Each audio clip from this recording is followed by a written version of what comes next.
Film की शुरुआत में हम विल नाम के एक लड़के को देखते हैं जो अपने बारे में बता रहा होता है कि मैं पढ़ाई कर रहा था, पर क्योंकि हमेशा से मैं अमेरिका की तारीख के बारे में जानना चाहता हूँ, इसीलिए मैंने पढ़ाई फिलहाल छोड़ दी है और अब अमेरिका घूमकर मैं वहाँ के बारे में सब कुछ जान जाऊंगा। फिलहाल मैं वहाँ के एक गाँव में जा रहा हूँ जहाँ पर भैंसों की खाल का बहुत बड़ा बिजनेस किया जाता है। वहाँ इस चीज की मार्केट बहुत ज्यादा है जिसमें भी मेरी दिलचस्पी बहुत है, उसके बारे में भी मैं जानना चाहता हूँ। ये वक्त होता है 1874 जहाँ पर विल उस छोटे से गाँव में पहुँच जाता है जिसका नाम बुचर्स क्रॉसिंग है, जो इस फिल्म का नाम भी है। अब यहाँ आकर विल अपने रहने के लिए कमरा लेता है। फिर आकर एक डीलर से मिला जो भैंसों की खाल चमड़ी का सबसे बड़ा डीलर था। वो लोगों से खाल लेकर मार्केट में बेचा करता था। वो अब डीलर को अपने बारे में बताता है कि मेरा नाम विल है, मैं आपकी दोस्त का बेटा हूँ। कुछ साल पहले आप और मेरे डैड काफी अच्छी दोस्त हुआ करती थी, जो कहकर वो अपने डैड का डीलर को देता है। तब उससे मिलकर डीलर काफी खुश हुआ। विल से बताता है कि मैं यहाँ अमेरिकन को समझने आया हूँ, उन्हें जानना चाहता हूँ। डीलर कहता है कि हाँ, तुम्हारे डैड मेरे काफी अच्छे दोस्त थे, पर बेटा अभी फिलहाल यहाँ मंदे चल रही है, हालात खराब है काम शाम की, तो मैं तुम्हें फिलहाल नौकरी पे नहीं रख सकता। जिस पर विल कहता है नहीं नहीं, आप गलत समझ रहे हैं, मुझे जॉब नहीं चाहिए, बल्कि मैं तो बस ये समझना चाहता हूँ कि शिकारी भैंसों का शिकार कैसे करते हैं, उस पूरे प्रोसेस में क्या क्या होता है। ये सुनकर डीलर चौंक गया। कहता है बेटा, जो तुम सोच रहे हो ना, ये काम इतना आसान नहीं है। आगे चलकर तुम्हें जिंदगी की बहुत सारी चीजें देखनी है और ये फजूल सी चीज उन चीजों में शामिल नहीं है। विल कहता है नहीं अंकल, ये मेरा शौक है, मुझे ये चीज हर हाल में देखनी है। जो कहकर वो यहाँ से चला जाता है। अब वो वहाँ से एक बार में आया जहाँ पर मिलर नाम का काफी बड़ा शिकारी बैठा हुआ था। विल उसके पास आकर कहते हैं कि आप काफी बड़ी और खतरनाक भैंसों के शिकारी लग रहे हो। सर, मैं भी आपके साथ शिकार पर जाना चाहता हूँ, मैं हर चीज को बहुत जल्द समझ लेता हूँ। अब मिलर जो समझ गया था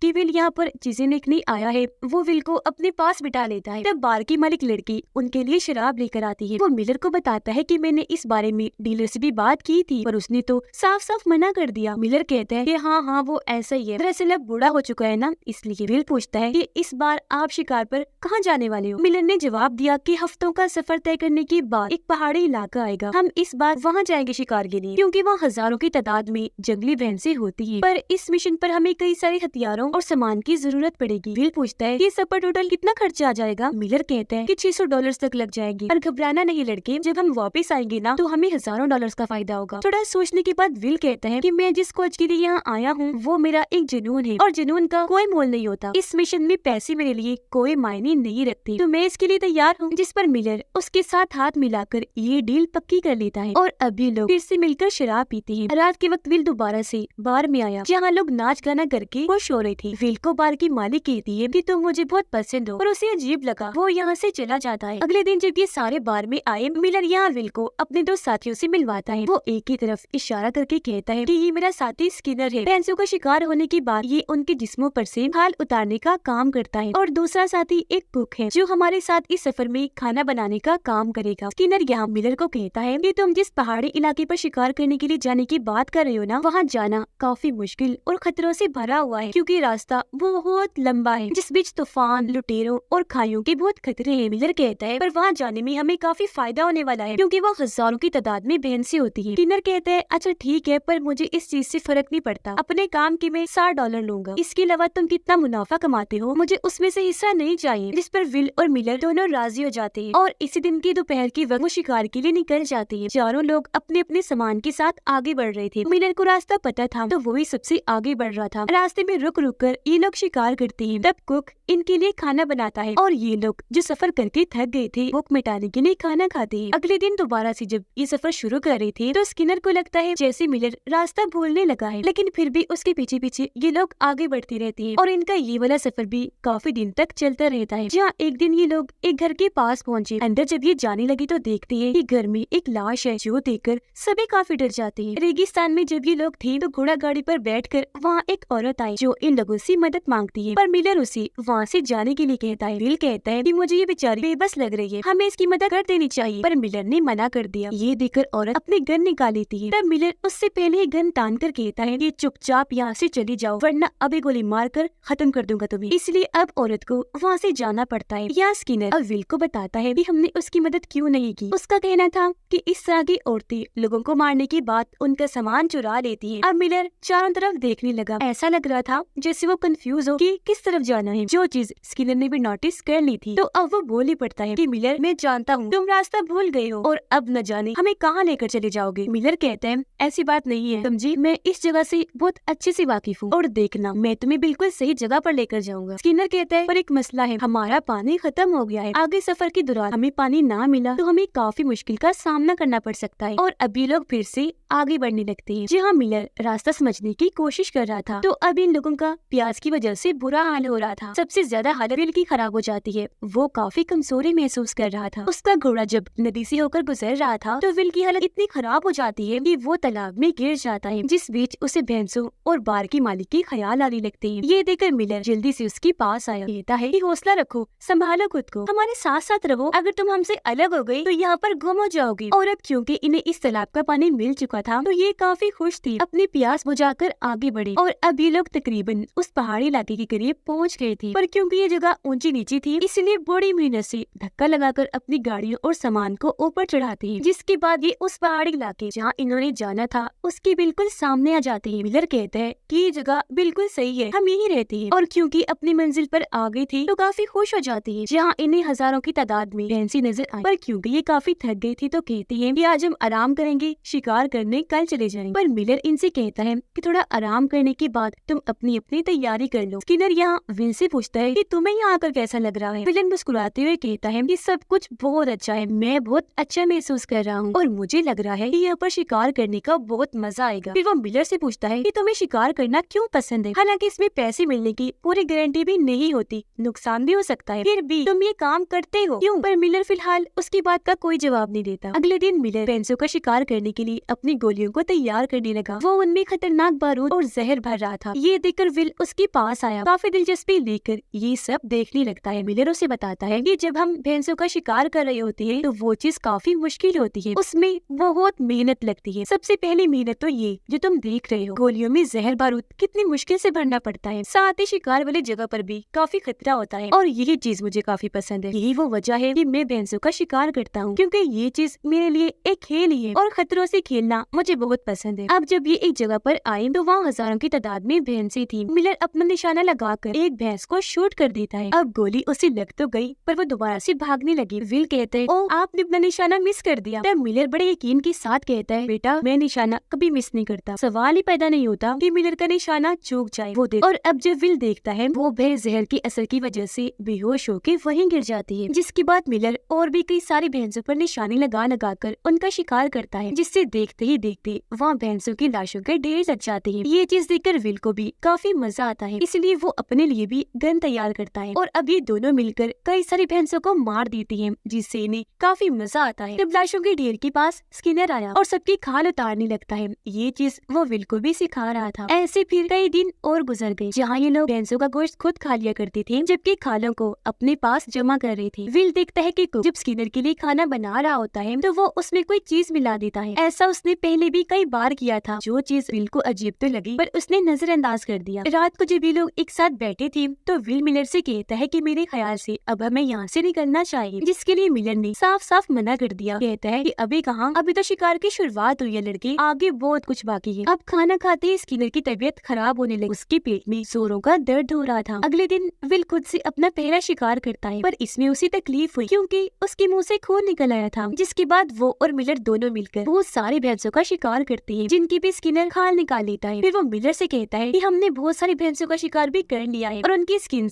खाले भी उतार ली है और अब हमें यहाँ से निकलना चाहिए। ये सुनकर मिलर को गुस्सा आ गया। वो कहता है कि ये फैसला मैं करूंगा कि हम कब यहाँ से जाएंगे। अगर मेरे शिकार होने से पहले तुमने यहाँ से जाने की जल्दी मचाई तो मैं तुम्हें खत्म कर दूंगा। जो कहकर मिलर और भी कई सारे भैंसों का शिकार कर लेता है, जिनकी साथ स्किन निकाल ली गई और ऐसे इन्हें कुछ दिन और यहाँ पर गुजर जाते हैं, जहाँ पर मिलर दिन में तकरीबन 100 भैंसों का आराम से शिकार कर लिया करता था। और यहीं पर स्किनर की तबीयत खराब होने लगी, जोर से उसके पेट में दर्द होता है और ये उस चीज की वजह से हो रहा था जो कुक उसके खाने में मिलाया करता था। और अब तो विल के साथ भी अजीब होने लगा, उल्टे सीधे उसे ख्याल आने लगी थी, जिनमें वो मिलर और बार के मालिक को साथ देखता है तो कभी अपने शिकार की गई भैंसें भी उसे नजर आया करती थी। और अब ऐसे इन्हें यहाँ पर 3 हफ्ते गुजर गए। रात को स्किनर कहता है कि हमें यहाँ पर 3 हफ्ते हो गए हैं, जबकि सिर्फ हमें 1 हफ्ता यहाँ पर रुककर ये शिकार करनी थी। जो सुनकर मिलर को काफी गुस्सा आ जाता है। वो चिल्ला लाता है, जिस पर स्किनर कहते हैं कि ज्यादा मत बोलो, ओके, हमें यहाँ से निकलना ही होगा वरना हम अपने गाँव बुचर्स क्रॉसिंग नहीं पहुँच पाएंगे क्योंकि कुछ ही दिन में सर्दियाँ शुरू हो जाएंगी और उस मौसम में बर्फ के बीच में से हम अपना सामान नहीं ले जा पाएंगे। अब मिलर कहता है कि ऐसा कुछ नहीं होगा, ओके, ज्यादा अपना दिमाग मत चलाओ और हम यहाँ से जा भी नहीं रहे क्योंकि मुझे पता है कि सर्दियाँ कब शुरू होती हैं। जिस पर स्किनर को गुस्सा आ गया। वो कहता है मिलर तुम पागल हो गई हो, तुम यहाँ की हर एक भैंस का शिकार करना चाहते हो, ऐसा नहीं हो सकता। उसका ये बर्ताव देखकर मिलर को भी गुस्सा आ गया। वो उसका मुंह बंद करके मार कर उसे नीचे गिरा देता है। तब विल उसे कहता है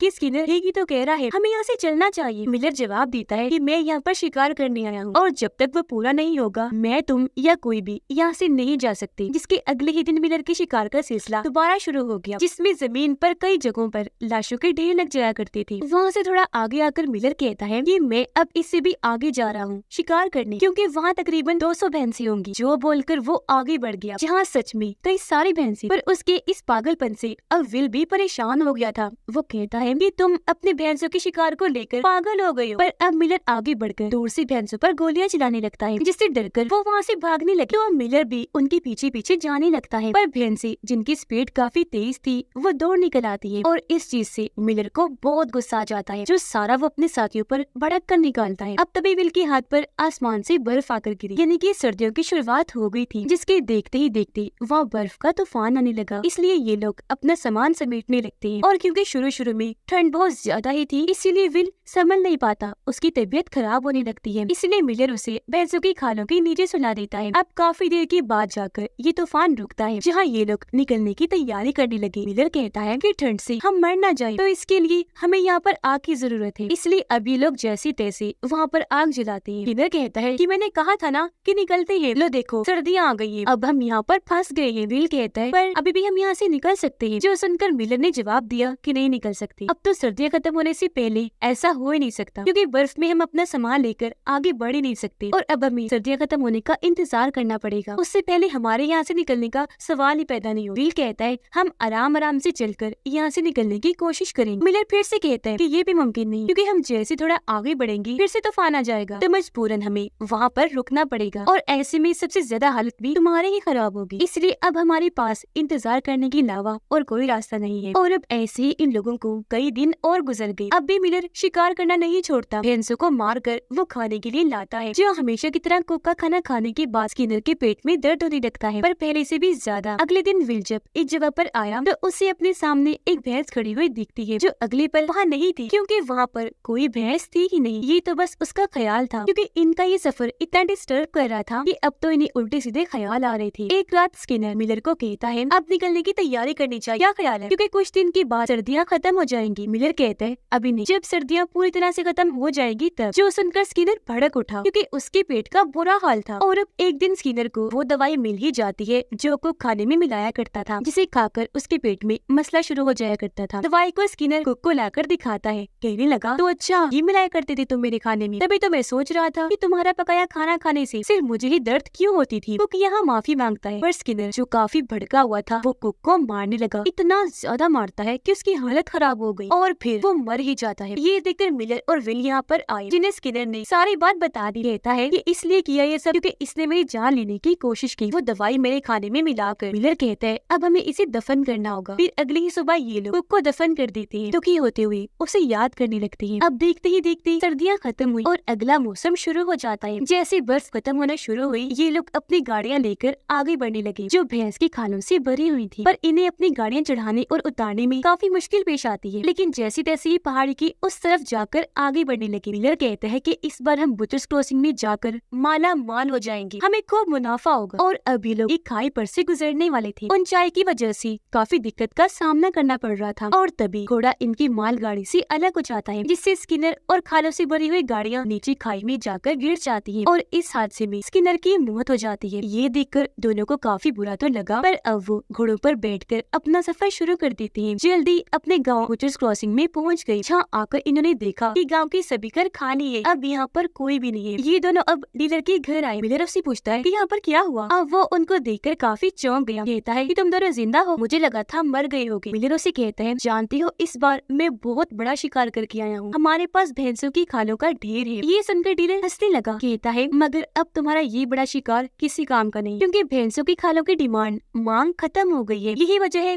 कि इस चीज का बिजनेस हमारे गांव में काफी डाउन हो गया, लोगों को नुकसान होने लगी। इसीलिए वो यहाँ से सब कुछ छोड़ छाड़ कर चली गई ताकि कोई अच्छा काम तलाश कर सके। खुद मुझे भी इस बिजनेस में काफी नुकसान हुआ। अब ये स्किन्स हमारे किसी काम की नहीं है। इस बात से मिलर काफी मायूस हो गया, उसे बहुत बुरा लगता है, गुस्सा भी आ जाता है, इसलिए वो यहाँ से निकल गया। डीलर अब वे से पूछता है कि तुम यहाँ जिस मकसद के लिए आए थे वो पूरा हुआ? जो अपने सफर पर तुम ढूंढने गई थी वो तुम्हें मिल गया? इस पर वो हाँ में जवाब देता है। डीलर कहता है कि तुम जैसे आजकल के जवान बच्चों को मैं समझ ही नहीं पाता। तुम्हारे सर पर एक चीज को लेकर इतना जुनून सवार हो जाता है कि तुम वो चीज खोज कर ही रहती हो जिसके लिए तुम्हें चाहे कुछ भी करना पड़े। फिर मुस्कुराते हुए कहते हैं हाँ बस ऐसा ही है। जो कहकर वो अपने कमरे में आ गया जहाँ उसे अपने पूरे सफर की ख्याल आने लगती है। वो जब लेटा हुआ था तो उसे बाहर से लोगों के चिल्लाने की आवाजें आई। उसने जब बाहर आकर चेक किया तो मिलर ने डीलर के घर पर आग लगा दी थी। दुख से चिल्लाता हुआ डीलर जैसे यहाँ पर आया, मिलर उसके सर पर वार कर देता है। पर उसने अब जैसे विल को देखा वो फौरन यहाँ से निकल गया। और अब अगले दिन विल दोबारा से अपने सफर पर निकल गया ताकि वो अमेरिका के बारे में और जान सके जिसके लिए वो आया था, जो उसका मिशन था। फिर बताया जाता है कि अमेरिका में टोटल 60 लाख के करीब भैंसें थी, पर लोगों ने उनका इतना शिकार किया कि अब सिर्फ मुश्किल से 300 भैंसें ही बची थी। यानी कि भैंसों की काफी बड़ी तादाद का शिकार किया गया था। और इसी के साथ इस फिल्म की कहानी यहीं पर खत्म हो जाती है।